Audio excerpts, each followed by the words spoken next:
اولا شکرگزار هستیم که وطن تنج و آباد اینقدر پیشروی شده است.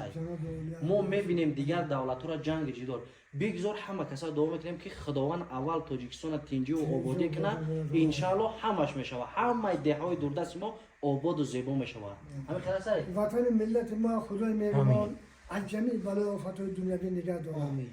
گرم در آغوش گیر رسم خوبی تاجیکان را گم مکن. در همینجا رسم خوبی تاجیکان شما مشاهده میکنید. البته الان کی کردیم مشاهده کردیم. همه دوستای عزیز دیگه جای گپ نیست. چون دیدید که بهترین میتونه فرق جان دوست عزیز با یک معلومات پر یک روشنی بداد. همین دوستانی عزیز اینجا دهه درخ شریف است در ناحیه عینی است. همین کارخانه‌ای که حالا ما قرار داریم کارخانه استاد سایمرود دولت است. یعنی که آبادی وطن از همین دهه سر می‌شود. با همین قدر دوردستی اینا در عرفیت آخری دنیا نیز نامگذاری میکنند. بسیار دور هستند لیکن همین خیلی آبادی رفته است.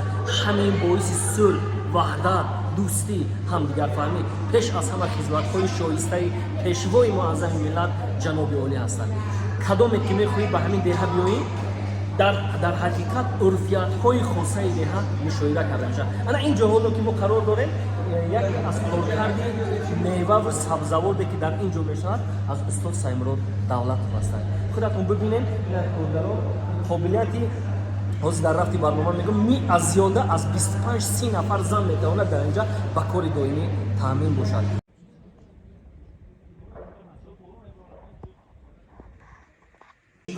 البته همین چایخونی دنگره من ساختگی من پیشرام خطر ساختگی چایخونی دنگره ماشاءالله. همون کوشونیا نه کوشانیان نه دنگره که در درون پارک کردگی چایخونه مهمونای انا جناب عالی مهموناش قطع میره در همونجا میشینن.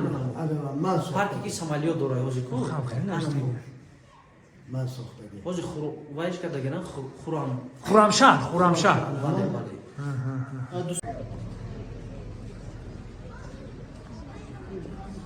اینجا قولیم بافی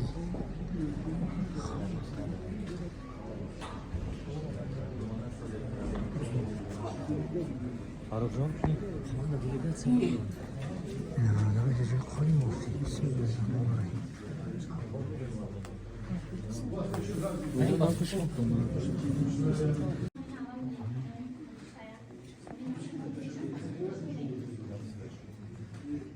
میره قرار اختار کو قولیم بافی بهترین